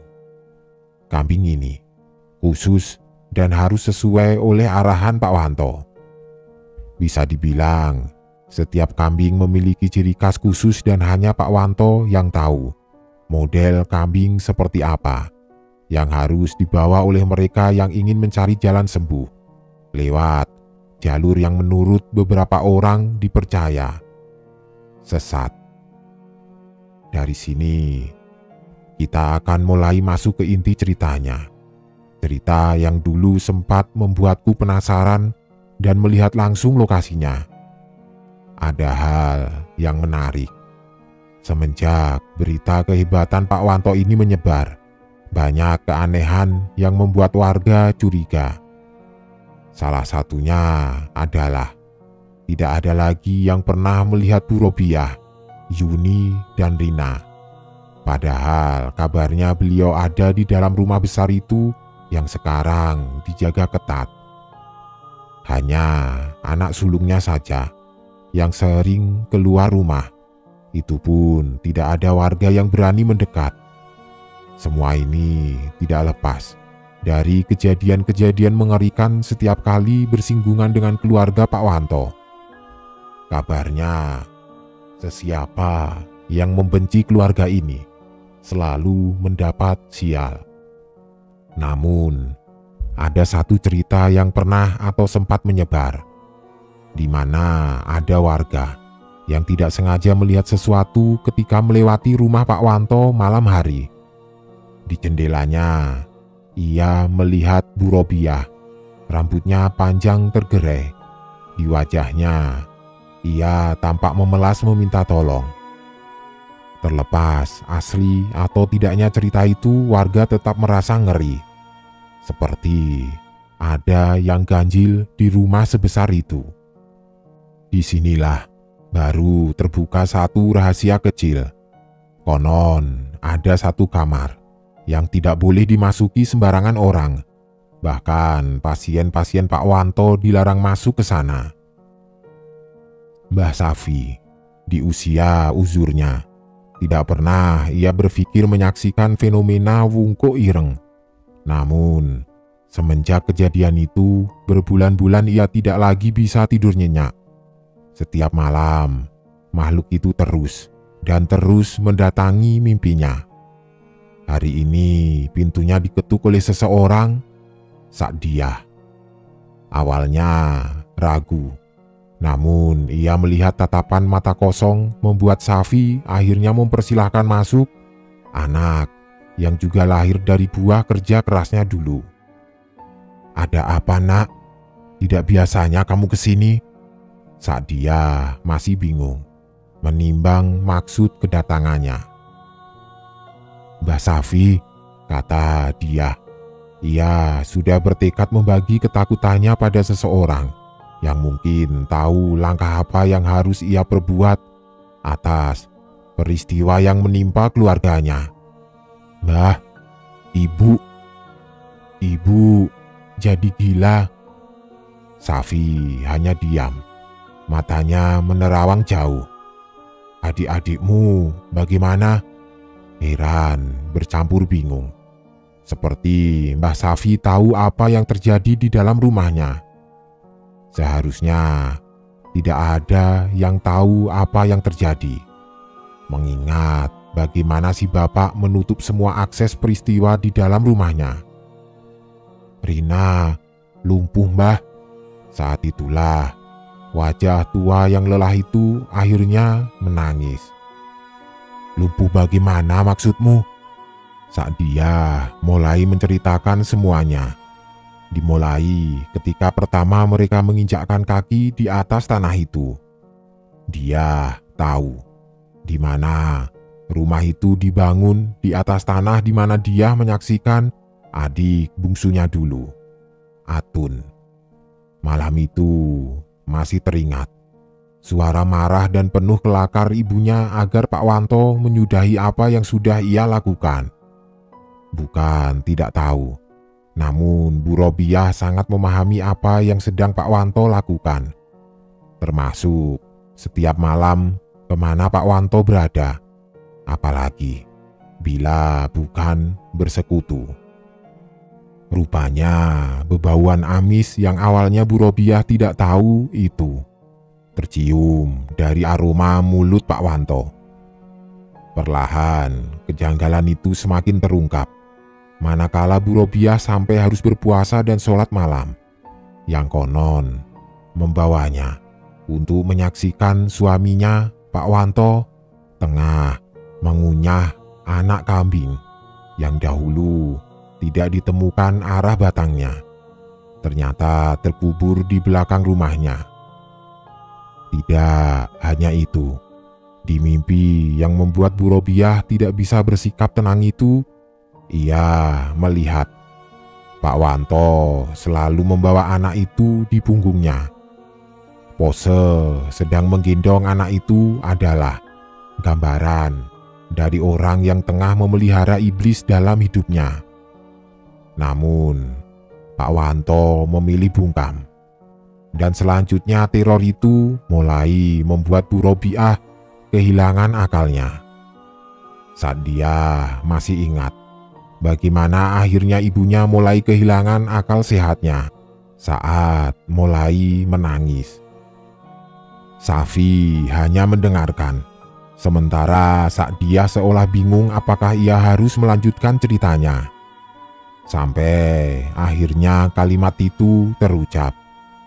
"Setelah Rina, Yuni yang akan menerima dosanya. Baru setelah itu, kamu yang akan menanggungnya." Sa'diyah adalah salah satu gadis primadona kampung ini. Namun, tidak ada yang menyangka ia memiliki garis nasib yang sial. Meski begitu, ia tahu Mbah Safi masih menyembunyikan banyak hal.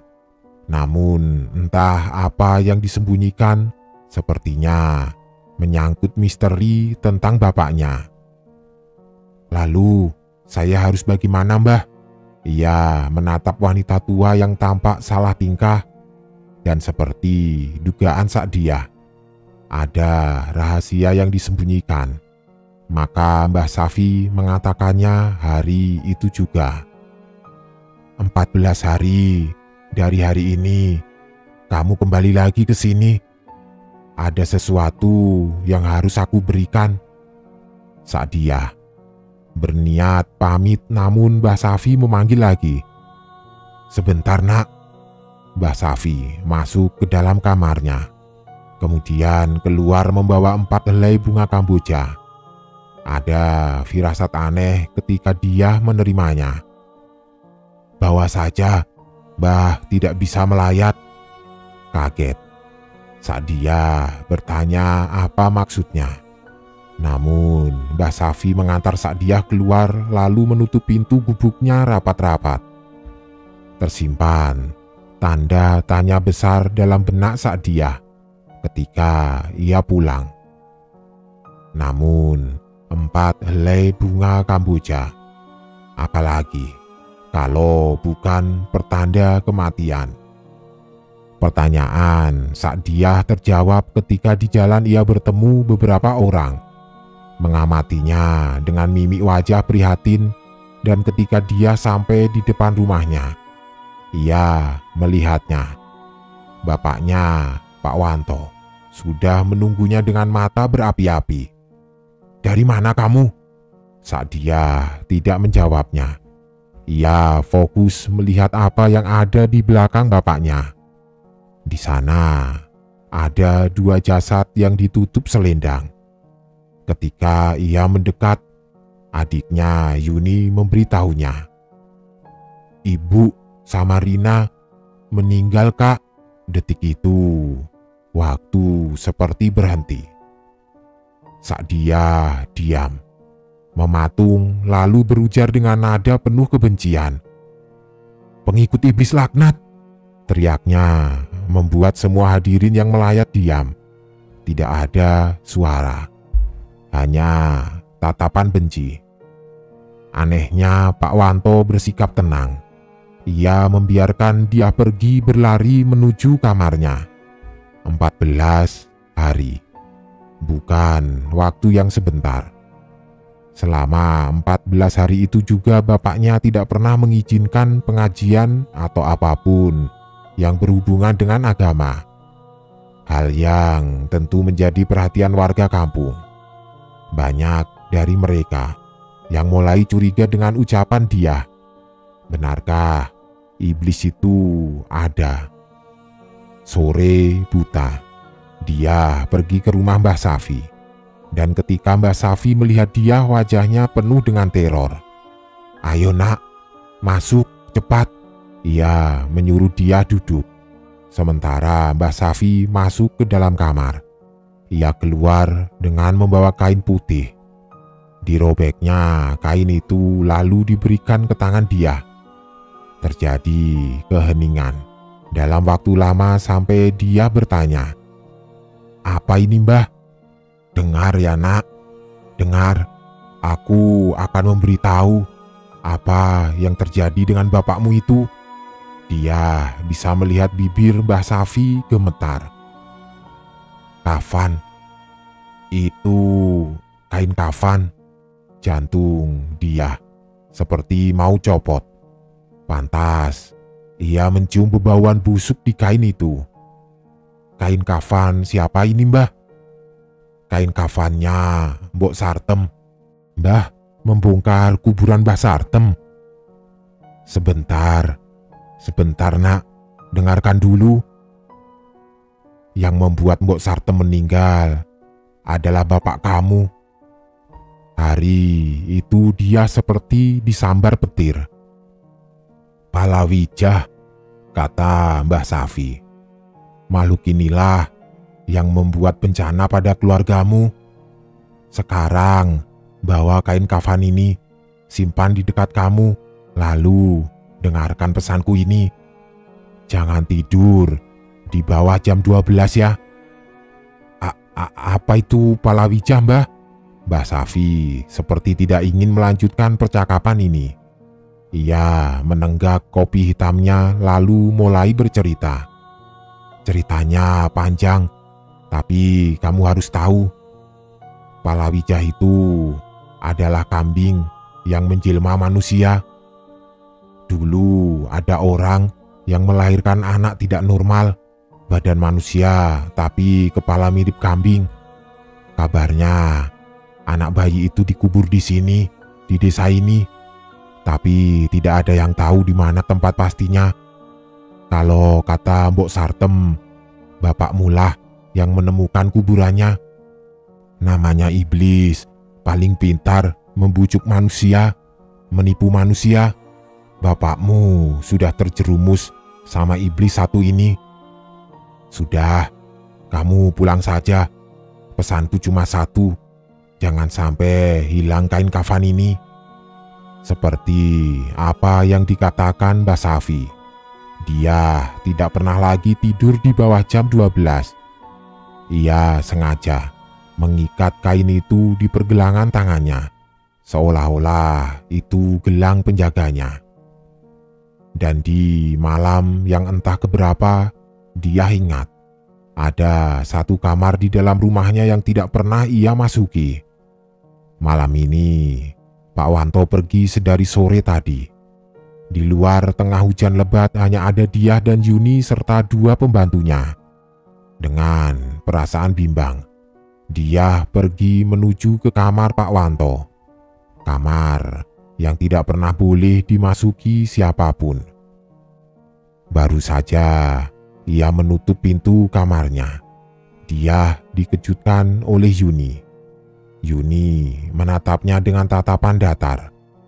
Sebelum dia bertanya kenapa Yuni masih terjaga di jam malam seperti ini, tiba-tiba Yuni tertawa cekikikan, berlari meninggalkan dia dengan wajah kebingungan. Tanpa menghiraukan Yuni, dia tetap berjalan menuju kamar Pak Wanto. Tercium aroma wewangian yang biasa Pak Wanto gunakan. Sangat familiar, namun memuakkan bagi dia yang sudah lupa bahwa ia punya figur seorang bapak ketika dia tepat di depan pintu itu. Ia tahu ia tidak sendirian. Pintu yang biasa terkunci rapat malam ini, anehnya, bisa dibuka dengan sangat mudah. Maka dia melesak masuk dan hal pertama yang dia lihat adalah temboknya ditutup dengan kain hijau jamrut. Suasana di kamarnya membuat dia merinding. Ada rahasia di dalam sini. Tanpa membuang waktu, dia mengamati setiap detail kamar ini. Banyak topeng anggon dari barong sampai wurukan. Topeng mitos Jawa. Banyak keris terpajang di atas meja, lengkap dengan kemenyan yang dibakar di atas bak tanah liat kecil. Namun, dia terfokus menatap satu titik. Ada keranjang bayi yang diselimuti oleh sewek, kain yang digunakan oleh ibu Jawa. Di atasnya ada payung khusus mayit. Dan ketika saat dia mendekatinya, tiba-tiba badannya menjadi berat sekali, seperti ada yang naik di atas punggungnya. Saat itulah dia sudah tidak sanggup lagi untuk mengangkat beban tubuhnya. Tiba-tiba tercium aroma yang sudah lama dia lupakan, bau lenguh seekor kambing. Maka dia berbalik, mengamati sesuatu yang sedari tadi mengikutinya. Terkejut, dia melihat sosok jangkung dengan bulu hitam lebat. Tangannya bengkor tidak berjari. Matanya merah menyala dengan hidung melesak keluar. Di kepalanya ada tanduk kecil. Ia berdiri seperti tengah mengamati dia, yang membuat dia mematung ngeri. Caranya bergerak seperti penari jaipong dengan kepala miring ke kiri dan ke kanan. Ketika ia bersiap mencengkram Sa'diyah, pintu terbuka dan Pak Wanto berteriak dengan keras, "Jangan anak sulungku!" Suaranya bergetar marah dan Sa'diyah jatuh pingsan. Sa'diyah terbangun di dalam kamarnya masih setengah sadar. Ia mendengar suara yang entah dari mana datangnya, lirih dan seperti putus asa. Sampai dia sadar bahwa di hadapannya berdiri pocong tepat di depan wajahnya. Pocong itu adalah Mbok Sartem. Mbok Sartemlah yang sedari tadi berteriak minta tolong. Namun Sa'diyah ketakutan setengah mati melihat langsung dua makhluk yang wujudnya tidak pernah dia bayangkan, membuat dia sampai berpikir lebih baik ia pingsan lagi. Dan harapannya terwujud, karena sekarang yang ada di hadapannya adalah bapaknya, Pak Wanto, yang tengah menatap dia dengan wajah penuh amarah sembari mengangkat sesuatu yang dia kenal. "Siapa yang baru saja memberimu ini?" Dia menatap takut bapaknya. Ini pertama kalinya ia melihat bapaknya semarah itu. Di depan dia, bapaknya kemudian membakar gelang yang terbuat dari kain kafan Mbok Sartem. Namun, semenjak hari itu, setiap malam dia selalu merasa diawasi. Makhluk yang ia lihat di dalam kamar Pak Wanto, apakah itu yang dimaksud oleh Mbah Safi? Maka ia berkeinginan untuk menemui Mbah Safi kembali. Sampai dia baru sadar, di depan pintu kamarnya Yuni melihatnya. Yuni mendekati dia yang berbaring di atas ranjangnya, lalu kemudian mengatakan, "Mbak, ayo main cublak-cublak suweng." Dia hanya diam. Ia tidak tahu harus menjawab apa. Permainan ini mana bisa dimainkan hanya oleh dua orang? Gak bisa lah Yun. Memang bagaimana caranya? Kenapa tidak bisa? Siapa lagi yang main? Kalau berdua mana bisa?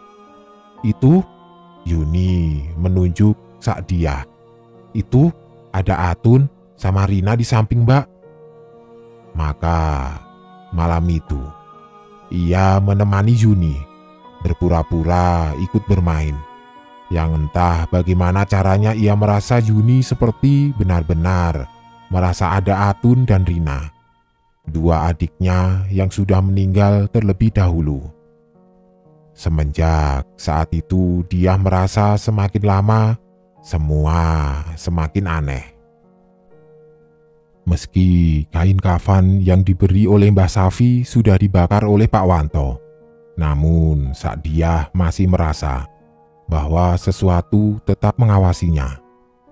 Di suatu malam, tanpa sengaja Sa'diyah melihat ke halaman belakang rumahnya, tempat di mana sore tadi Pak Wanto mendirikan sebuah ayunan tua.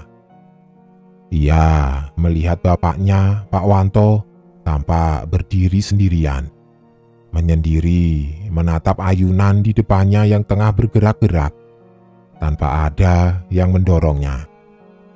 Penasaran, Sa'diyah mendekat ke jendela. Dilihatnya lebih jeli apakah matanya tidak salah melihat hal itu. Mengikuti naluri penasarannya, Sa'diyah berjalan turun berharap bisa mendekat, mencari tahu apa yang bapaknya lakukan di sana. Sampailah ia di dapur rumah, tempat di mana jarak antara dirinya dan Pak Wanto tidak begitu jauh. Di sana, ia mendengarnya. Pak Wanto tampak sedang berbincang. Yang jadi masalahnya, tidak ada siapapun di sana kecuali Pak Wanto dan ayunan yang bergerak dengan sendirinya. Sampai dia dikejutkan dengan suara familiar yang ia kenal. Atun pulang ya kak. Kaget, dia melihat Yuni sudah berdiri di belakangnya. Atun, bingung. Dia mengulanginya. Iya kak, itu lihat ada ibu juga sama Rina di sana. Dia tidak mengerti apa yang terjadi di dalam keluarganya. Apakah hanya dirinya yang tidak bisa melihatnya sampai ia mengingatnya. Yun, kata dia. Iya kak, kamu pernah lihat tidak ada manusia, wajahnya menyerupai kambing, tinggi, berbulu hitam, di kepalanya ada sepasang tanduk. Yuni mengangguk. Adik, ucap Yuni, seraya menunjuk dia. Terdiam mencoba mencerna maksud perkataan Yuni. Adik, sampai dia baru sadar. Yuni tidak menunjuk dirinya, namun ia menunjuk sesuatu di belakangnya. Sosok yang dia bicarakan, rupanya sedari tadi berdiri di belakang dia. Yang ia ingat kemudian, dia merasa sentakan kuat mencengkram lehernya menghantamkannya ke lantai. Suara terakhir yang ia dengar adalah suara Pak Wanto. Berteriak marah dan mengatakan, "Jangan anak pertamaku, jangan." Lalu semuanya menjadi gelap. Andi, usianya belum genap 13 tahun. Saat kejadian ganjil itu terjadi di kampungnya, kesehariannya hanya mendengar desas-desus yang semuanya sama, membicarakan sebuah keluarga yang konon bersekutu dengan iblis. Hal itu terjadi saat berita kematian Yuni sekali lagi menggegerkan kampungnya. Warga mulai resah. Bahkan sebegitu resahnya setiap malam di balai desa, bapak-bapak atau kepala keluarga berkumpul guna mencari jalan, di mana sempat tersebar bahwa iblis itu konon sering menampakkan diri dan menyebar teror. Warga memanggilnya dengan Palahwija. Semua tahu apa itu Palahwija, dan peristiwa ini bukan pertama kali terjadi di kampung ini.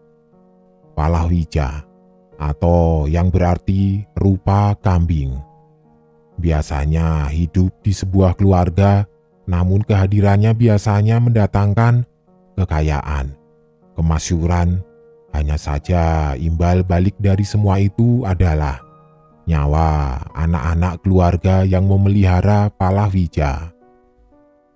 Biasanya dimulai dengan anak termudanya hingga sampai anak tertua di keluarga tersebut. Yang jadi masalah adalah setelah anak-anaknya habis, Palahwija tidak berhenti untuk mencari tumbal. Yang ia incar selanjutnya adalah anak termuda dari tetangga si pemelihara. Hal ini membuat warga mulai membicarakan ini dengan serius.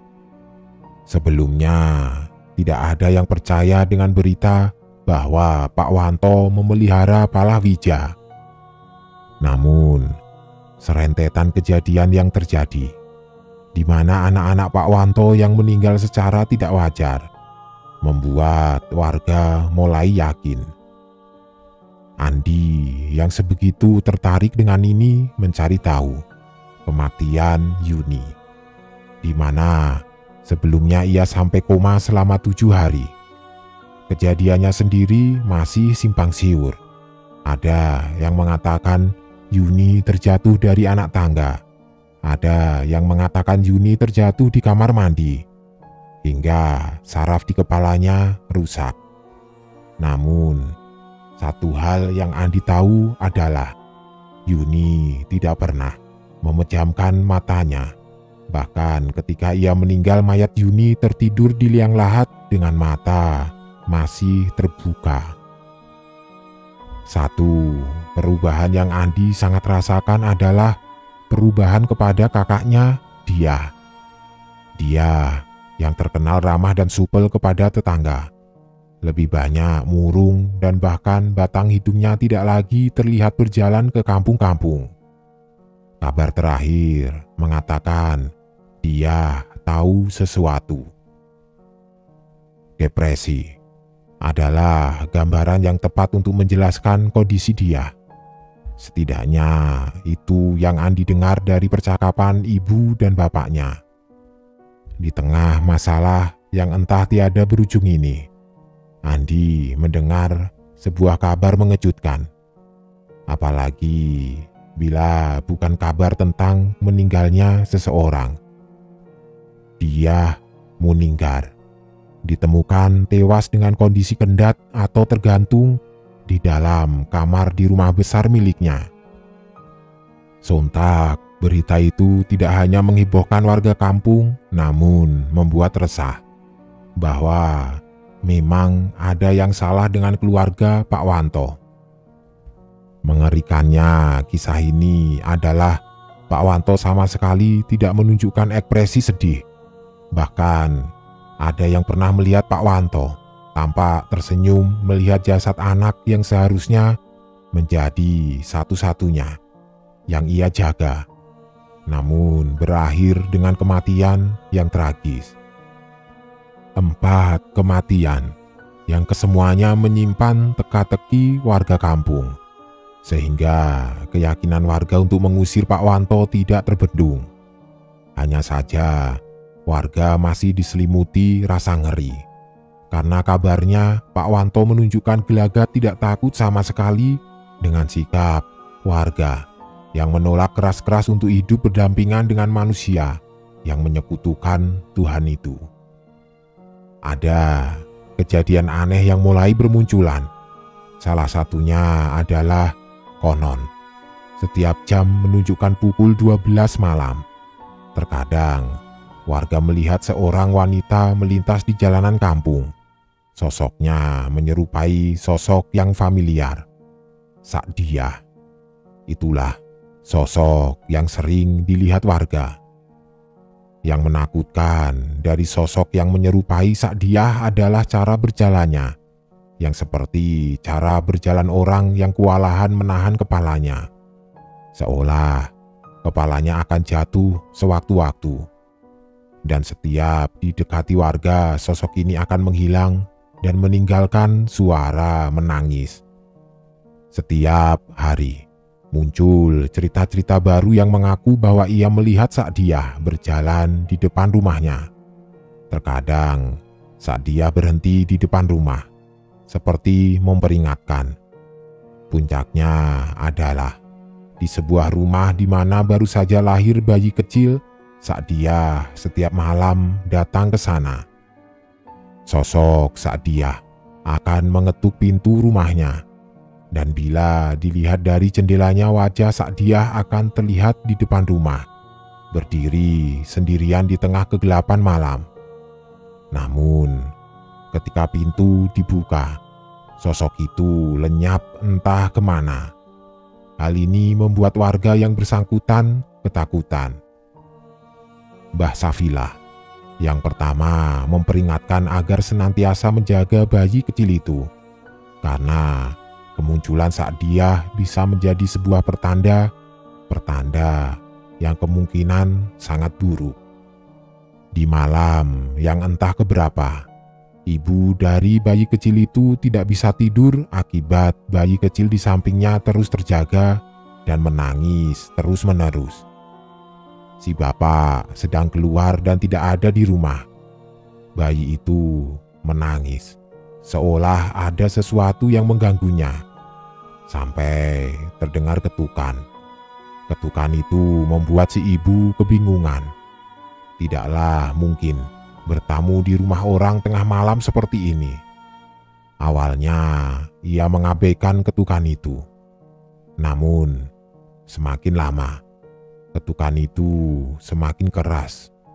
Diliputi rasa takut, si ibu melangkah ke pintu, meninggalkan jabang bayi di dalam kamar. Ketika ia memeriksa siapa yang bertamu malam-malam begini, wajahnya diliputi syok luar biasa. Karena sesiapa yang bertamu adalah seseorang yang ia kenal, Sa'diyah, atau siapapun yang menyerupai Sa'diyah. Menatapnya dengan tatapan mendelik, kemudian menunjuk sesuatu, sebuah arah. Arah yang ditunjuk Sa'diyah adalah kamar tempat si ibu meninggalkan bayinya. Dengan wajah khawatir dan tergopoh-gopoh, si ibu kembali ke kamar. Namun, yang ia dapati adalah sosok makhluk hitam besar, tengah mencengkram jabang bayi dengan tangannya yang dipenuhi bulu hitam. Si ibu berteriak keras, membuat makhluk hitam besar itu lenyap. Warga pun berkumpul. Suasana saat itu ramai, warga berbondong-bondong mencari tahu apa yang terjadi. Namun, semuanya terjawab saat melihat ibu dari bayi yang baru lahir itu tengah menangis histeris. Di depannya, bayi kecilnya ditemukan meninggal dengan kondisi kulit dingin. Warga yang melihat itu tidak habis pikir, sampai terdengar seseorang berseru, "Wantolah yang membunuh bayi ini." Teriakan itu disahut oleh warga lain membuat gaduh suasana saat itu. Tanpa membuang waktu, warga yang marah bergerak menuju rumah Pak Wanto, bersenjatakan sajam dan obor. Warga berteriak riuh meneriakkan nyawa harus ditebus dengan nyawa. Sebegitu rame saat itu. Andi yang menyaksikan kejadian itu sampai merinding melihat wajah marah warga. Di depan rumah Pak Wanto, warga menjebol pagar besi sembari berteriak-teriak, meminta Pak Wanto keluar. Penjaga rumah Pak Wanto sampai menyingkir ngeri melihat banyaknya warga yang datang entah dengan tujuan apa. Andi ingat betul, Pak Wanto keluar dengan tampang biasa saja. Yang pertama Pak Wanto lakukan adalah bertanya apa yang terjadi dan kenapa warga bertamu ke rumahnya malam-malam seperti ini. Saat itulah seorang dari warga menceritakan apa yang terjadi. Namun Pak Wanto tidak membantah sedikit pun ucapan warga itu. Sebaliknya, Pak Wanto malah menantang warga bahwa tidak ada yang bisa mereka lakukan. Ucapan itu membuat warga semakin gusar. Teriakan kemarahan terdengar di sana-sini. Andi menyaksikan kejadian itu, di mana Pak Wanto disabit oleh sebilah parang tepat di bahunya oleh seorang warga. Anehnya, parang yang seharusnya bisa mengoyak seonggok daging itu tampak tidak berkutik di depan Pak Wanto. Malah, warga yang menyabitkan parang itu berteriak-teriak, seolah sesuatu membuat lengannya menjadi bengkok. Ngeri. Suasana saat itu, warga pun semakin beringas menghujami Pak Wanto dengan senjata yang mereka bawa. Namun, semuanya sia-sia. Tidak ada satu senjata pun yang bisa melukai Pak Wanto. Pak Wanto semakin angkuh dan mencibir warga bahwa tidak satupun orang yang dapat melukainya dengan apa yang mereka bawa. Bahkan, sebegitu menantangnya Pak Wanto sampai menceritakan bahwa ia adalah orang sakti di kampung ini. Namun, keadaan berbalik saat seseorang muncul dan berteriak, "Masuk ke rumahnya, bakar rumahnya, bakar kamarnya."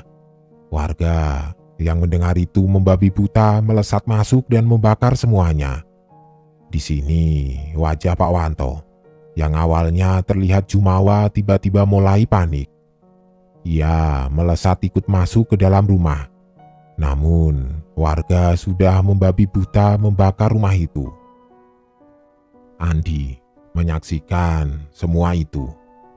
Di usianya yang saat itu menyaksikan hal seperti ini membuatnya tidak dapat berkomentar banyak. Kobaran api merah menyala, mulai terlihat di sana-sini. Disitulah Andi mendengar suara Pak Wanto berteriak-teriak saat warga menyeretnya.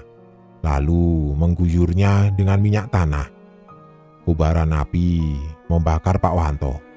Teriakan memilukan itu disaksikan oleh warga yang ia ingat kemudian adalah seseorang menariknya dari tempat itu, membawanya ke tempat jauh.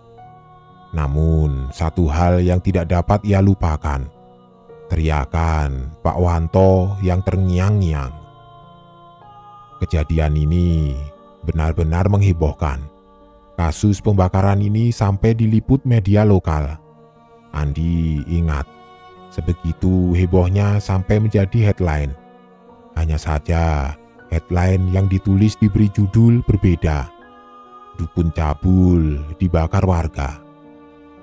Terlepas dari itu, kejadian ini menjadi salah satu kejadian paling mengerikan di desa itu.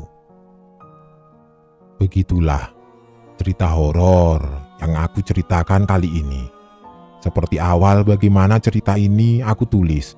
Aku sampai repot-repot buat datang dan menyaksikan saksi bisu kejadian ini, yaitu sisa rumah yang kini menjadi rumah kosong tidak bertuan.